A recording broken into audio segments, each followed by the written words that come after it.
जवळजवळ 1.5 वर्षांनी इथे आलो आहे. आता 1.5 वर्षापूर्वी मला असं आठवतं आहे, हरियाणा निवडणूक झाली होती आणि त्यानंतर मी इथे आलो होतो. आजचा विषय जो आहे माध्यमं आणि सद्य परिस्थिती, मला असं वाटतं की माध्यमं आणि सद्य परिस्थिती हा जो विषय आहे तो जरा उलट्या पद्धतीने मी घेतो. सद्य परिस्थिती आणि माध्यम ते अधिक समर्पक ठरेल असं मला वाटतं. मला तुम्हाला एवढंच सांगायचं आहे की सतत मला लोक प्रश्न विचारतात, तुम्ही बोलता, रोज तुम्ही व्हिडिओ करता,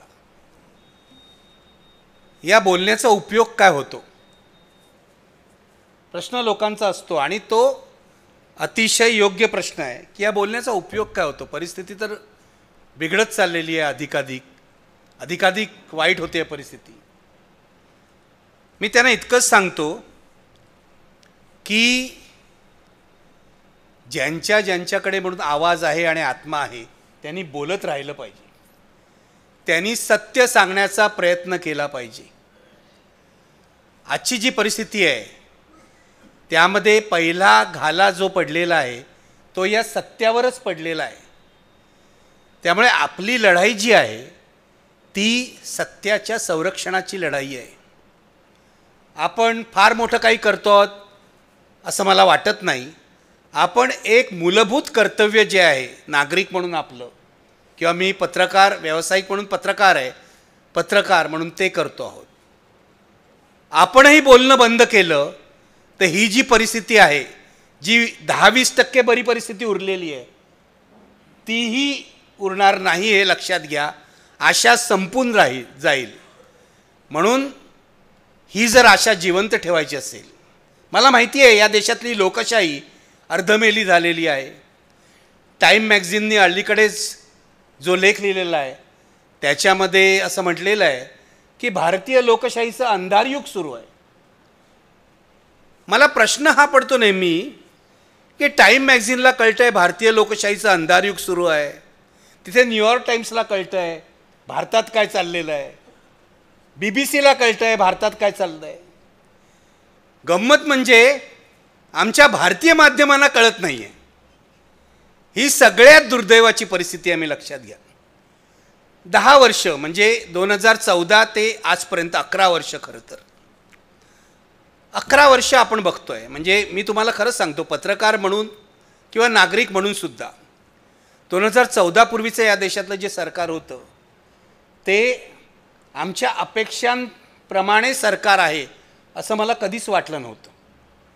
त्यामुळे 2014पर्यंत आज जे भाजपचे लोक भेटतात मला, ते असं म्हणतात 2014पर्यंत तुम्ही आम्हाला आमचे वाटत होतात, 2014 नंतर तुम्ही आमचे वाटत नाही, तुम्ही बदललात. म्हटलं मी बदललं नाही, तुम्ही बदललात, तुमच्या जागा बदलल्यात.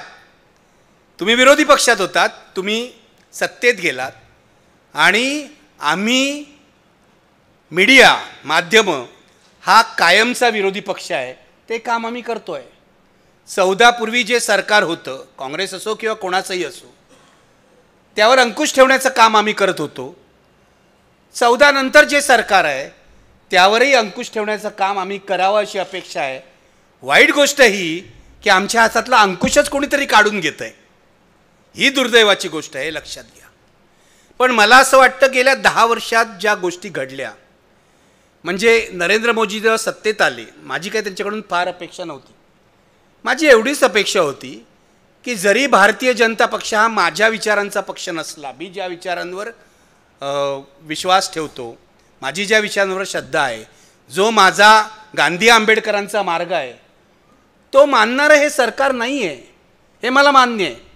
पण तरीसुद्धा एक लोकशाहीवादी नागरिक म्हणून, लोकशाहीवादी पत्रकार म्हणून मला हे मान्य होतं की माझ्या विरोधी विचारांचं सरकार आलं तरीसुद्धा मी घटनेतल्या चौकटीतच त्याच्यावर टीका करीन आणि ते सुद्धा घटनेच्या चौकटीतच काम करेल. संघर्षाचा मुद्दा कुठे आहे की तुम्ही घटनेची चौकटच मोडून टाकलीत, तुम्ही या देशाचा इतिहासच नष्ट करायला सुरुवात केलीच, तुम्ही जे सत्य आहे तेच नष्ट करायला सुरुवात केलीच, त्यावरच हल्ला केलात. तुम्ही जे असत्य आहे ते सत्य म्हणून सांगायला लागलात आणि ज्या गोष्टी जर्मनीमध्ये हिटलरने केल्या, इटलीमध्ये मुसोलिनी केल्या, त्या तुम्ही लोकशाहीच्या आवरणाखाली करायला लागलात. लोकशाही जिवंत तेव्हाच असते मित्र, होय लक्षात घ्या, की जेव्हा लोकशाहीमध्ये लोकांचा सहभाग असतो. आज आपली लोकशाही काय, रशियातली लोकशाही काय? लोकशाही आहे, नावाला का होईना, पण रशियामध्ये सुद्धा लोकशाही आहे. पुतीन निवडणुका घेतो, तिथे फक्त तोच निवडून येतो आणि जे विरोधक असतात त्यांना पद्धतशीरपणे मारलं जातं, ठार मारलं जातं, हे लक्षात घ्या. अजून आपण त्या स्टेजला पोचलो नाही आहे. आपण जर बोलायचं बंद केलं तर ती पायरीसुद्धा येईल, हे लक्षात घ्या. आपण का बोलतो, आपल्याला बोलायची का गरज आहे? रशिया होऊ नये म्हणून भारताचा, किंवा भारताचा तुर्कस्तान होऊ नये म्हणून आपल्याला बोललं पाहिजे, आपल्याला विरोध केला पाहिजे. अगदी आपण 1% असू, 2% असू, 10% असू, विरोध केला पाहिजे. हा विरोध अत्यंत महत्त्वाचा आहे. जेव्हा नेहरूंच्या काळामध्ये नेहरूंची थोरवी, त्या मी सांगायला पाहिजे असं नाही, पण नेहरूंच्या काळामध्ये नेहरूंची लोकप्रियता शिगेला पोचलेली असताना संसदेमध्ये नेहरूंचे दोष दाखवणारी 2 माणसं होती. एक डॉक्टर राम मनोहर लोहिया आणि दुसरे नाथ पै. दाखवत होते दोष, दाखवत होते. बोलणारे लोक होते, HV कामत होते, बोलत होते. त्यांच्याकडे बहुमत नव्हतं. जे पाशवी बहुमत होतं ते काँग्रेसकडेच होतं, नेहरूंच्या सरकारकडे होतं. अगदी 62च्या निवडणुकीपर्यंत, म्हणजे 1952 ते 62 या सगळ्या निवडणुका, 52, 57, 62 3 निवडणुका काँग्रेसकडेच बहुमत होतं. पण विरोधी आवाज जिवंत होता, हे लक्षात घ्या. मी तुम्हाला माध्यमांकडे मी येणार आहे. माध्यमांची तर खूपच वाईट परिस्थिती आहे. म्हणजे मला असं वाटतं गेली 10 वर्ष मी माध्यमात नाही आहे. तुमच्या लक्षात आलं आहे का? म्हणजे मी व्हिडिओ करतो, रोज यूट्यूबवर येतो, बरोबर आहे. लोकांना वाटतं हा अजून जिवंत आहे, चांगली गोष्ट आहे. मी लोकांना सांगतो जोपर्यंत माझे व्हिडिओ येतात ना तोपर्यंत मी ठीक आहे असं समजा.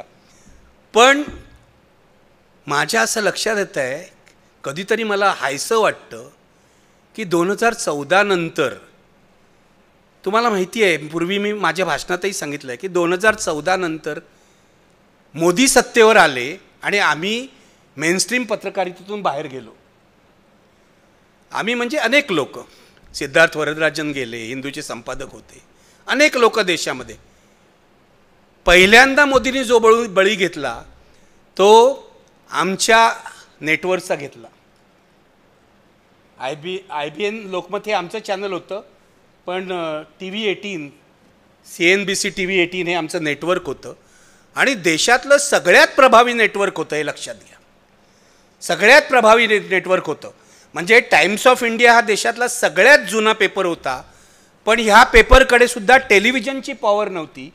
ते या CNBC TV18 कडे होते. कारण CNBC सारखं चॅनल, आवाजसारखं चॅनल जे बिझनेसशी संबंधित आहे, CNN IBN 7 IBN लोकमत, ही सगळी चॅनलची पॉवर या नेटवर्ककडे होती. 2014ला नरेंद्र मोदी हा हुशार माणूस आहे, हे आपल्याला मान्य करायला पाहिजे. हिटलरही हुशार होता, मुसोलिनी हुशार होता, हे बेसिक आपल्याला मान्य करायला पाहिजे. दोघंही लोकप्रिय होते, लक्षात घ्या. आपण चूक करता कामा नये. सुरुवातीच्या काळात हिटलरही लोकप्रिय होता, मुसोलिनीही लोकप्रिय होता. त्याचा शेवट लोकांनी उलटा लटकवून झाला ती गोष्ट वेगळी, किंवा हिटलरचा शेवट आत्महत्येत झाला ही गोष्ट वेगळी. तर मोदीही लोकप्रिय होते या देशामध्ये. पण मोदींनी एक गोष्ट केली, आज सगळे बोलतात. मोदींनी एक अत्यंत महत्त्वाची गोष्ट केली की हे जे देशातलं सगळ्यात प्रभावी टेलिव्हिजन नेटवर्क आहे ते त्यांनी आपल्या मित्राला विकत घ्यायला लावलं. आमचे चेअरमन होते राघव बेहल. 3000 कोटी रुपये कर्ज होतं. हे कर्ज अंबानीने टेक ओव्हर केलं. त्याबरोबर काही शेअर्स टेक ओव्हर केले. जेव्हा अंबानीकडे शेअर्स गेले तेव्हा आमच्या मनात निवडणुकीआधी, मार्च 2014ला मला वाटतं निवडणुका झाल्या, त्याआधी आमच्या मनात शंकेची पाल चुकचुकली होती. जर अंबानीने काही शेअर्स घेतलेले आहेत तर तो काही शेअर्सवर तर गप्प बसणार नाही, तो कधीतरी मेजॉरिटी शेअर होल्डर होणार. सगळा तो ताबा घेणार या चॅनलचा. आणि निवडणुकीनंतर हेच झालं. इकडे नरेंद्र मोदींनी निवडणूक जिंकली आणि तिकडे अंबानींनी नेटवर्क 18 हे अख्खा चॅनलचा ग्रुप हा त्यांनी हस्तगत केला. हे लक्षात घ्या पूर्णपणे. म्हणजे ते जे काय कर्ज होतं 3000 कोटीचं वगैरे मालकाचं कर्ज टेक ओव्हर केलं त्यांनी, मालकाला पैसे दिले. तिकडे विचारांचा काय भाग नसतो ना. जिथे पैसे असतात, पैशाचे व्यवहार चालतात, तिथे तू समाजवादी आहेस, तू कम्युनिस्ट आहेस, तू भांडवलदार आहेस, याचा काही संबंध नसतो. पैसा हाच विचार असतो. तर एक लक्षात घ्या, तेव्हा लोकांनी म्हटलं होतं नाही राघव बेहलना कर्ज होतं, कर्जबाजारी झाले होते, ते कर्ज अंबानीने टेक ओव्हर केलं. नाही, ही एक मोदींची पहिली टेस्ट होती. हे लक्षात घ्या.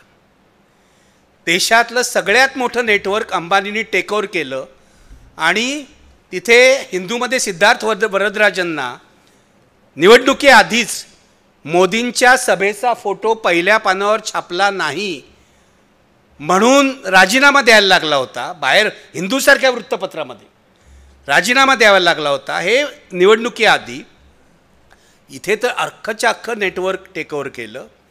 तेव्हा लोक म्हणाले नाही नेहमी होणार नाही, असंच आहे वगैरे.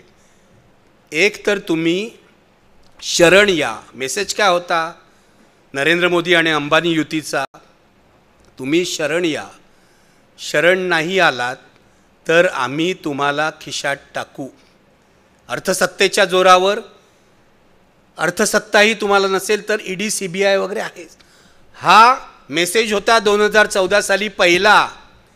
त्यानंतर पुढे काय झालं या देशात बघा. मी येतो हळूहळू. जेव्हा NDTV अडानीने टेक ओव्हर केलं, नेटवर्क 18 अंबानीने टेक ओव्हर केलं, NDTV अडानीने टेक ओव्हर केलं. जे आपल्या गैरसोयीचं आहे, NDTV उभा राहत होता. NDTV प्रणव रायच्या काळामध्ये त्याला काहीतरी एक विचारांचं अधिष्ठान होतं, तत्वांचं अधिष्ठान होतं. आपल्याला पटणारं असेल नसेल पण होतं ते अधिष्ठान. जे तत्वांच्या आधारे, विचारांच्या आधारे, पत्रकारितेशी असलेल्या बांधिलकीच्या आधारे आपल्याला विरोध करतायत त्या सगळ्यांना संपवून टाका. हे 14 साली सुरू झालेलं जे कॅम्पेन होतं नरेंद्र मोदी आणि उद्योगपतींच्या अलायन्सचं, म्हणजे अंबानी आणि नरेंद्र मोदी, ते अडानींनी पुढे चालवलं. NDTV टेक ओव्हर केला. मधल्या काळात या देशातल्या वर्तमानपत्रांनी, या देशातल्या सगळ्या चॅनल्सनी आपला पाठीचा कणा गमावला आणि आज अशी अवस्था आहे की बहुसंख्य वर्तमानपत्र, बहुसंख्य चॅनल्स यांची गणना सरपटणाऱ्या पाण्यात करावी अशी स्थिती आहे. मित्र, या सगळ्याकडे मी येणार आहे. मी तुम्हाला फक्त एक पार्श्वभूमी सांगितली. काय पार्श्वभूमी? आणि हे गेली 10-11 वर्ष चाललेलं आहे. गेली 10-11 वर्ष. आज रवीश कुमार यूट्यूबवर आहे. अनेक पत्रकार जे पूर्वी होते मेनस्ट्रीम मीडियामध्ये ते यूट्यूबवर आहेत. मी सुद्धा यूट्यूबवर आहे. यूट्यूबवर आमचे व्हिडिओ का बघितले जात आहेत? का बघितले जात आहेत? एकमेव कारण हे आहे की तो जो मेनस्ट्रीम मीडिया आहे त्याच्यामधून सत्याची गळचेपी होते असं लोकांना वाटते. रवीश कुमार तर हिंदीत करतो. माझ्या चॅनलला 1 लाख प्रेक्षक जर रोज लाभत असतील तर रवीश कुमारच्या व्हिडिओला रोज 10 लाख किंवा त्यापेक्षा जास्त प्रेक्षकगण लाभतो. एवढी त्याची लोकप्रियता आहे. रवीश कुमार NDTVत असताना जे काम करत होता ते आज NDTV करत नाही. म्हणून लोक रवीश कुमारच्या व्हिडिओ चॅनलकडे येतात. तो जरी दिवसातून 1 किंवा 2 व्हिडिओ करत असला तरी ते बघतात. यूट्यूब अचानक का पॉप्युलर झालं? कारण आज लोकांना हे वाटतंय की आम्हाला टाइम्स ऑफ इंडिया संपूर्ण सत्य सांगेल अशी परिस्थिती राहिलेली नाही. आम्हाला भास्कर संपूर्ण सत्य सांगेल अशी परिस्थिती राहिलेली नाही.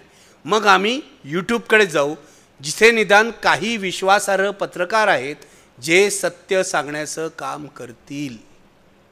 मित्रहो, ही सगळी अवस्था या देशामध्ये गेली 10 वर्ष आहे. मला सगळ्यात चिंतेची गोष्ट जी तुम्हाला सांगतो, आणि आपण काही करत नाही आहोत, मला सगळ्यात अस्वस्थ करणारी गोष्ट आहे, म्हणजे मी खरंच सांगतो, मला लोक म्हणतात तुम्हाला काय नेपाळप्रमाणे व्हावं असं वाटतं का? मला नाही वाटत आपल्या देशात नेपाळप्रमाणे व्हावं असं. कोणतंही हिंसक आंदोलन व्हावं असं वाटत नाही मला. बांगलादेशप्रमाणे व्हावं असं वाटत नाही आणि होणारही नाही आपल्या देशामध्ये. पण निदान लोकशाही स्वरूपातलं एक बंड, एक उठाव या देशात का होत नाही आहे, हा माझ्यापुढे प्रश्न आहे. मला रोज छळणारा हा प्रश्न आहे. लोक उठून उभे का राहत नाही आहेत? लोक जे कायद्याने गैर आहे, त्या विरोधात आवाज का उठवत नाही आहेत? लोक मूक झाले आहेत का? लोक घाबरलेले आहेत का? लोक फक्त निवडणुकीमध्ये मतं देणं एवढंच आपलं काम मानतायत का? माझ्या आयुष्यामध्ये डॉक्टर लोहियांच्या एक वाक्याला खूप महत्त्व आहे आणि मी दरवेळेला ते सांगतो, आजही तुम्हाला सांगतो. जिंदा कौमे 5 साल तक इंतजार नहीं करती. जिवंत माणसं 5 वर्ष वाट बघत नाहीत.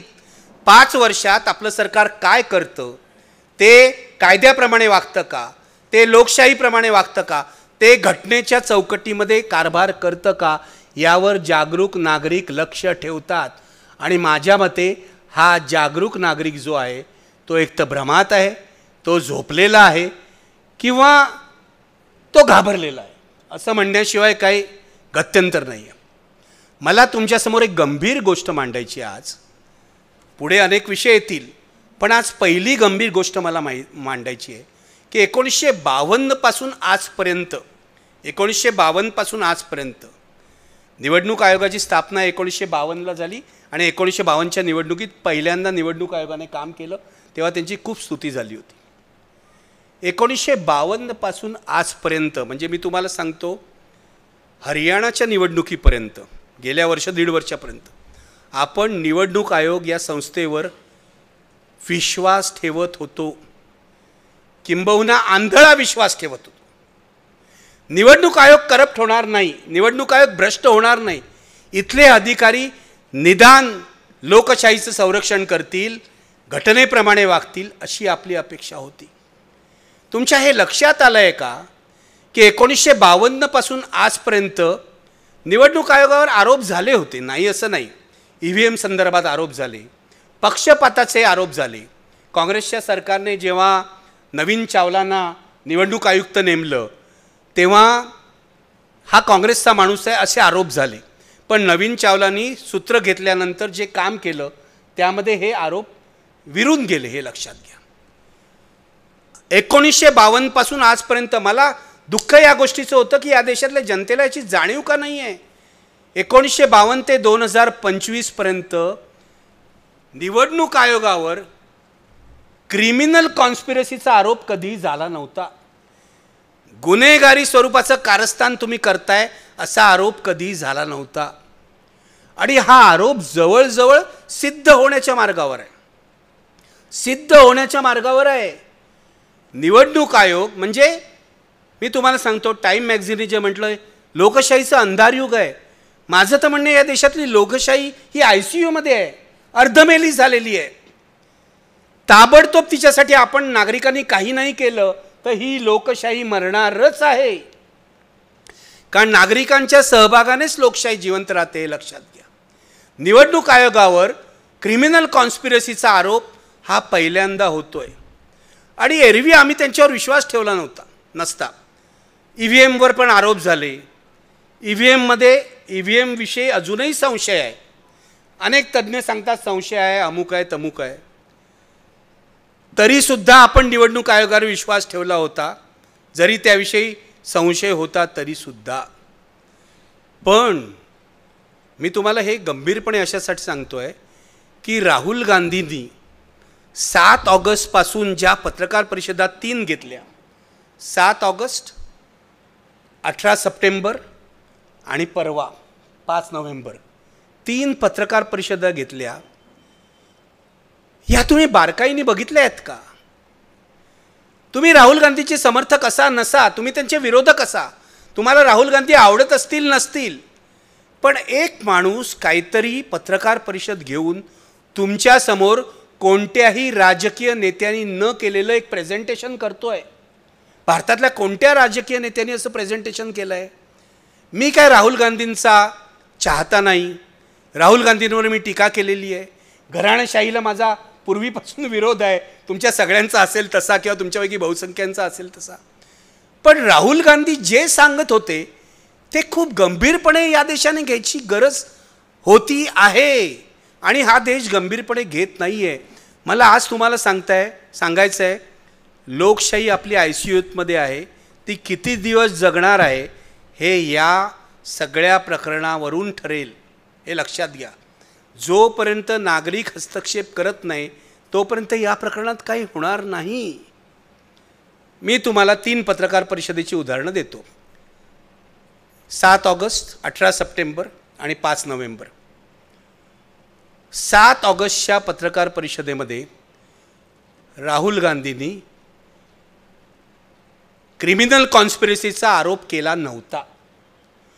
फक्त ते एवढंच सांगत होते, बंगलोरमध्ये महादेवपुरा नावाचा विधानसभा मतदारसंघ आहे, तिथे मतदार यादीत काही घोळ झालेला आहे. मतदार यादीत घोळ झालेला आहे. काय घोळ आहे? इथे 1 लाख बोगस मतदार आहेत. 1 लाख. काही जणांची नावं चुकीची आहेत, काही जणांचे पत्ते चुकीचे आहेत, काही जण डुप्लिकेट आहेत, ट्रिप्लिकेट आहेत, दुबार तिबार असे आहेत. काही जणांचे एका घराच्या पत्त्यावर 200 200 300 300 मतदार आहेत. एवढंच सांगत होते. बरोबर आहे. पहिली पायरी तुमच्या निवडणूक याद्या स्वच्छ नाही आहेत. ज्या विश्वासाच्या आधारे इतकी वर्ष आम्ही मतदान करत होतो त्या निवडणूक याद्या स्वच्छ नाही आहेत. लक्षात घ्या, एखाद्या बँकेमध्ये आपण पैसे ठेवतो, त्या बँकेच्या विश्वासार्हतेवर शंका निर्माण झाली तर आपलं काय होईल? कष्टाने कमवलेला पैसा या बँकेमध्ये आम्ही ठेवतो, या बँकेच्या विश्वासार्हतेवर शंका निर्माण झालेली आहे, आपली झोप हराम होईल. मित्र, ही आपली बँकच आहे. निवडणूक आयोग ही आपल्या लोकशाहीची बँकच आहे, हे लक्षात घ्या. तुमची मतदार यादी सदोष आहे आणि त्याच्यावर निवडणूक आयोगाचा रिस्पॉन्स काय असायला हवा? जर तुमचं मन स्वच्छ असेल, माझा असा 100% मत झालेला आहे की निवडणूक आयोग आपला काय आता स्वच्छ वगैरे राहिलेलं नाही. घटनात्मक पदं वगैरे ती असली तरीसुद्धा ती कलंकित झालेली आहे, असं माझं मत झालेलं आहे. हे मत आत्तापर्यंत मी स्वतःला समजावत होतो की असं नाही आहे, काहीतरी थोडं शिल्लक असेल. पण आता निवडणूक आयोग हा सत्ताधाऱ्यांचा गुलाम झालेला आहे असं माझं मत आहे. याचं कारण तुम्ही जेव्हा मतदार यादी सदोष आहे असं म्हणता तेव्हा निवडणूक आयोगाचा प्रतिसाद काय पाहिजे? ठीक आहे बाबा, आम्ही मतदार यादी शुद्ध करतो, त्याच्यातले दोष दुरुस्त करतो. देशमुख सर कलेक्टर वगैरे राहिलेले आहेत, सरकारी सेवेत त्यांनी काम केलेलं आहे, त्यांना तुम्ही विचारू शकता. हा रिस्पॉन्स असायला हवा. तो काही रिस्पॉन्स नव्हता. हे सांगतायत राहुल गांधींना, तुम्ही शपथपत्र द्या, तुम्ही ॲफिडेव्हिट करा. बघा, मला आश्चर्य या गोष्टीचं वाटतं. हिंमत बघा. तुम्ही घटनात्मक पदावर बसलात म्हणजे तुम्ही वाटेल तसे वागू शकत नाही ना, बेगुमानपणे वागू शकत नाही. बोलणारा माणूस कोण आहे? बोलणारा माणूस किरकोळ नाही आहे. बोलणारा माणूस या देशातला राहुल गांधी आहेत विसरा, विरोधी पक्ष नेता आहे. लोकशाहीमध्ये, आपल्या लोकशाहीमध्ये विरोधी पक्ष नेत्याला प्रतिष्ठा ही पंतप्रधानांना एवढीच आहे.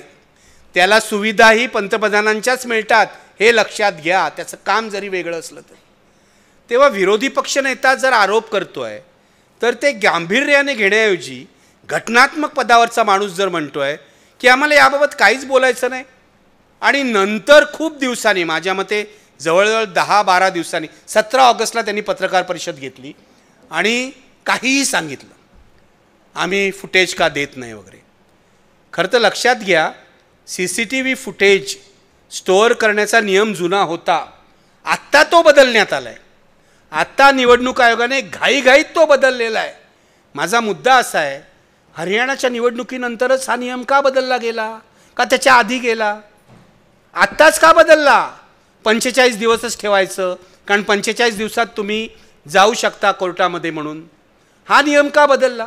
तुम्ही म्हणता नाही नाही, प्रायव्हसी धोक्यात आली, महिलांची प्रायव्हसी धोक्यात येईल.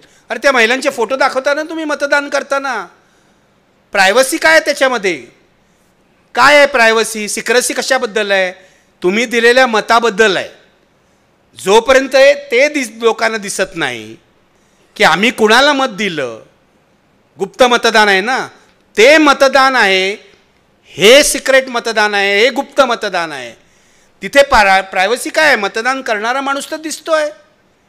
त्यामुळे वाटेल ती उत्तरं त्यांनी दिली. मी हे अशासाठी सांगतोय तुम्हाला, ही पहिली पत्रकार परिषद. खूप सविस्तर बोलू शकतो पण आपल्याकडे एवढा वेळ नाही. दुसरी पत्रकार परिषद बघा. पहिल्या पत्रकार परिषदेत राहुल गांधींनी दोष दाखवले या सगळ्या यादीतले 1,00,000 मतं बोगस. दुसऱ्या पत्रकार परिषदेत 18 ऑगस्टला झालेल्या, त्यांनी हे कसं केलं जातं, डिलिशन्स कशी केली जातात हे दाखवलं. आणि त्यांनी असं सांगितलं, आलन नावाचा मतदारसंघ आहे कर्नाटकातला, तो घेतला, आणि राजुरा मतदारसंघ महाराष्ट्रातला, 2 मतदारसंघाची त्यांनी उदाहरण दिली. आलनमध्ये डिलिशन्स केली होती आणि राजुरा मतदारसंघात बोगस ॲडिशन्स केल्या होत्या असं त्यांचं म्हणणं होतं. बरोबर आहे? ही डिलिशन्स कशी केली? एक एक पायरीवर गेले ते राहुल गांधी. ही डिलिशन्स मोबाईल ॲपचा वापर करून गेली. इलेक्शन कमिशनच्या नियमाप्रमाणे अर्ज करावा लागतो. फॉर्म नंबर 7, फॉर्म नंबर 6 हे सगळे आहेत, त्याप्रमाणे अर्ज करावा लागतो. तुम्ही मोबाईल ॲपचा वापर करून डिलिशन्स केलीत हे त्यांनी दाखवून केलं. आता ह्याचा तपास झाला पाहिजे. कर्नाटक SIT करते, त्यामध्ये काही लोकांना त्यांनी अटक केलेली आहे, कोर्टामध्ये केस चालू आहे. मीडिया या बातम्या देत नाही आहे, हे लक्षात घ्या. मी मीडियाच्या रोलकडे येणार आहे याच्यामध्ये. तर दुसरी प्रेस कॉन्फरन्स ही डिलिशन्स कशी सेंट्रलाइज कारस्थानाने केली हे दाखवणारी होती, हे लक्षात घ्या. आणि तिसरी पत्रकार परिषद परवा त्यांनी उघडपणे दाखवलं की कशा प्रकारे हरियाणाची निवडणूक ही चोरली गेली. आणि मी तुम्हाला सांगतो, राहुल गांधी पुढे काय करणार मला माहीत नाही. माझा काय त्यांचा निकटचा संपर्क किंवा ते काय माझे निकटवर्तीय वगैरे नाहीत. पण ह्याही पुढे जाऊन तुम्हाला सांगतो, महाराष्ट्रातली निवडणूकसुद्धा 100% चोरली गेलेली आहे. 100% चोरली गेलेली आहे. मी पत्रकार म्हणून तुम्हाला सांगतो, जेव्हा निवडणूक निकाल लागला तेव्हा आमच्या मनात प्रश्न होता, अरे चमत्कार झाला काय की घोटाळा झाला? तर दुसरी गोष्ट बरोबर आहे, घोटाळाच झालेला आहे या निवडणुकीमध्ये. 5 महिन्यात तुम्ही 40 लाखावर मतदार ॲड करता. 5 महिन्यात 40 लाखावर मतदार. त्यानंतर शेवटच्या तासामध्ये 76 लाखाहून अधिक मतदार होतं. याची समाधानकारक उत्तरं निवडणूक आयोगाने दिलेली नाहीत. इथला निवडणूक आयोग केंद्राकडे बोट दाखवतो, केंद्रीय निवडणूक आयोग काहीच बोलत नाही. त्यांनी ही पॉलिसी घेतलेली आहे, कोणत्याच आरोपाला उत्तर द्यायचं नाही. परवासुद्धा 5 नोव्हेंबरच्या पत्रकार परिषदेनंतर तुम्ही बघितलं, मी काय पुन्हा हे सगळं रिपीट करण्याची गरज नाही. ब्राझिलियन मॉडेलचा 20 वेळा फोटो होता. तर यांची उत्तरं काय? आणि यांच्याबरोबर असलेल्या गोदी मीडियाची उत्तर, ती ब्राझिलियन मॉडेल 22 वेळा असली तरी ती काय मतदान करू शकत नाही ना 22 वेळा. मला इतका म्हणजे वाचूनच इतका संताप येतो. अरे तुम्हाला कॉमन सेन्स नावाची काही गोष्ट आहे की नाही? 22 वेळा एका ब्राझिलियन मॉडेलचे फोटो जर तुमच्या मतदार यादीमध्ये येतात तर याचा अर्थ त्या मॉडेलनी किंवा त्याच्या नावानी एकदा मतदान 2दा मतदान करायची नाही आहे. त्या नावावर कोणीतरी 22 वेळा मतदान करू शकतं, हे लक्षात घ्या. ती मतदान करायला इकडे येणारच नाही, ती ब्राझिलियन मॉडेल आहे. पण तिच्या नावावर कोणीतरी मतदान करू शकतं. एका बाईचा फोटो हरजित सिंग हा जर 200हून अधिक वेळा त्या मतदार यादीमध्ये आहे तर तिच्या नावावर कोणीतरी मतदान केलेलं आहे.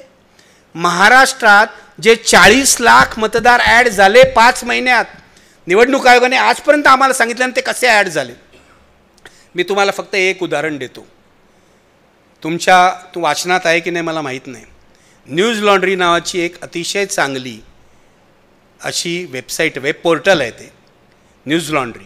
तुम्ही किती लोक बघता मला माहीत नाही, पण खूप चांगले पत्रकार तिथे काम करतात. या न्यूज लॉन्ड्रीने देवेंद्र फडणवीस यांच्या पश्चिम नागपूर मतदारसंघावर एक बातमी केली. तिथे जाऊन तिथेही मतदार वाढले. किती मतदार वाढले? दर दिवसाला 162 मतदार वाढले. बघा, 162 मतदार म्हणजे लाईन तर लागायला पाहिजे ना. आम्हाला ह्या मतदार यादीमध्ये आमची नावं नोंदवा. तिथे जाऊन BLO, कळलं का, BLO हा सरकारी माणूस आहे, बरोबर आहे sir. BLO block level officer. त्या BLOनं जाऊन या रिपोर्टरने विचारलं, एवढे मतदार वाढले, BLOची जबाबदारी आहे की आपला प्रतिनिधी पाठवून किंवा तो स्वतः जाऊन त्यांनी व्हेरीफाय करायला पाहिजे, तुम्ही व्हेरीफाय केलं का. ते म्हणाले नाही, वरतून आम्हाला ऑर्डर आल्या म्हणून आम्ही हे मतदार ॲड करून घेतले. बघा काय चाललं आहे या देशामध्ये. दिवसा ढवळ्या फ्रॉड चाललेला आहे. म्हणजे जमिनी वगैरे खाल्ल्या जातात तिकडे तर मी येतच नाही अजून, ते तर सोडूनच द्या. उघड जमीन मी आता रोज बघतो, माझं घर कोणी खाल्लेलं नाही ना. नाही गंभीर आहे हो, लक्षात घ्या. एक दिवस आपल्या घरावर सुद्धा. मला सांगा काय बोटॅनिकल सर्वे ऑफ इंडिया, बरोबर आहे. अरे थोडासा विषयांतर आहे पण तरी गंमत आहे का. बोटॅनिकल सर्वे ऑफ इंडिया नावाचं सरकारी खातं आहे. हे केंद्र सरकारच्या अखत्यारीत आहे. परवा जो घोळ झाला ना पुण्यातला कुप्रसिद्ध काय जे म्हणा 40 एकर जमिनीचा कोरेगाव पार्कमधल्या, ही जमीन 1973 पासून बोटॅनिकल सर्वे ऑफ इंडिया या सरकारी खात्याच्या ताब्यात आहे. हे केंद्र सरकारचं खातं आहे. 1973 साली महाराष्ट्र सरकारने त्यांच्याशी 15 वर्षाचा करार केला, म्हणजे 1988 पर्यंत भाडे तत्वानी त्याला दिली. तिथे बोटॅनिकल गार्डन आहे. एका रिपोर्टरने तिथे जाऊन बघितलं, बोटॅनिकल गार्डन आहे. 1988 साली महाराष्ट्र सरकारने या केंद्र सरकारच्या संस्थेची 50 वर्षाचा करार केला. 50 वर्षाचा म्हणजे तो 2038 पर्यंत लागू आहे. तेव्हा केंद्र सरकारच्या खात्याच्या ताब्यात असलेली बोटॅनिकल सर्वे ऑफ इंडियाच्या ही जमीन कोणीतरी विकतं, कोणीतरी विकत घेतं, कोणीतरी पॉवर ऑफ अटर्नी करतं आणि पॉवर ऑफ अटर्नी करणारे देशाबाहेर पळून जातात. गंमतच चाललेली आहे देशामध्ये. म्हणजे मी तुम्हाला का सांगतोय, केवळ निवडणूक आयोग असं नाही, आपल्या आजूबाजूला असे लोक आहेत. अरे उद्या आमच्या घराची पॉवर ऑफ अटर्नी कोणीतरी करेल ना, आणि उद्यापासून आम्हाला सांगतील तुमचं घर तुमच्याकडे नाही, ते अमुक माणसाने 200 कोटीला किंवा 100 कोटीला का 10 कोटीला विकत घेतलेलं आहे. ही फसवणुकीची पातळी आहे. तर तुम्हाला जर वाटत असेल हे निवडणूक आयोगाबाबत होतं आहे, हे कुठच्या तरी जमिनीबाबत होतं आहे 40 एकर, हे आपल्याबाबत होणार नाही, तर असं नाही. एक दिवस असा येईल आपल्या घरावरही हे हक्क सांगतील आणि आपल्या बँकेतले पैसे सुद्धा काढले जातील. हे लक्षात घ्या. फसवणुकीची पातळी वाढत जाऊन काय होणार आहे. मुद्दा माझा असा आहे की राहुल गांधींनी परवा 3ऱ्या पत्रकार परिषदेमध्ये दाखवून दिलं की कशा प्रकारे हरियाणाची निवडणूक पळवली गेली. 22,000 मतांचा फरक होता. कितीतरी लाख मतं, 21 लाख कितीतरी मतं ही बोगस होती. कशा प्रकारे पळवली गेली हे दाखवून दिलं. त्यावर निवडणूक आयोगाचा प्रतिसाद काय, का तुम्ही कोर्टात जा, कारण यांना माहिती आहे कोर्टात गेल्यावर काही होणार नाही. मी तुम्हाला आज एक गंभीर विधान सांगतो. या देशातल्या न्यायव्यवस्थेवर विश्वास ठेवण्यासारखी परिस्थिती राहिलेली नाही मित्र. अपवादात्मक विश्वास ठेवा. अभय ओकांसारखा एखादा न्यायमूर्ती जो सत्य बोलतो, हेमंत गोखलेसारखा एखादा न्यायमूर्ती जो सत्य बोलतो.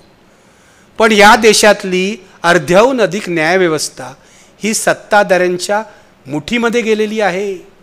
आणि गेल्या 10 वर्षात जे न्यायमूर्ती इथे नेमण्यात आलेले आहेत, यापैकी अनेक न्यायमूर्ती हे हिंदुत्ववादी विचारांनी पछाडलेले आहेत. त्यांच्याकडून तुम्ही न्यायाची अपेक्षा करू नका. जसे निवडणूक आयोगाचे आयुक्त हे पूर्वी अमित शहांकडे अधिकारी होते, हे जे ज्ञानेंद्र कुमार पांडे जे आहेत ते अमित शहांकडे अधिकारी होते. अमित शहांची सेवा त्यांनी केलेली आहे, तीच त्यांनी निवडणूक आयोगात येऊन चालू ठेवलेली आहे, लक्षात घ्या. मगाशी बोलता देशमुख सर म्हणाले की शेषन जे आहे TN शेषन, ते आधी राजीव गांधींच्या काळामध्ये राजीव गांधींचे अधिकारी होते, म्हणजे त्यांच्याशी त्यांचं चांगलं जुळलं होतं. पण आयुक्त झाल्यावर ते आपल्या अधिकारानुसार वागले, कायद्याने वागले, लक्षात घ्या. तसं नाही झालेलं आहे आता. आज लोकशाहीची गंभीर अवस्था अशासाठी आहे की तुम्ही जरी आरोप केलात तरी त्या आरोपाची दाद कुठे मागणार आहात.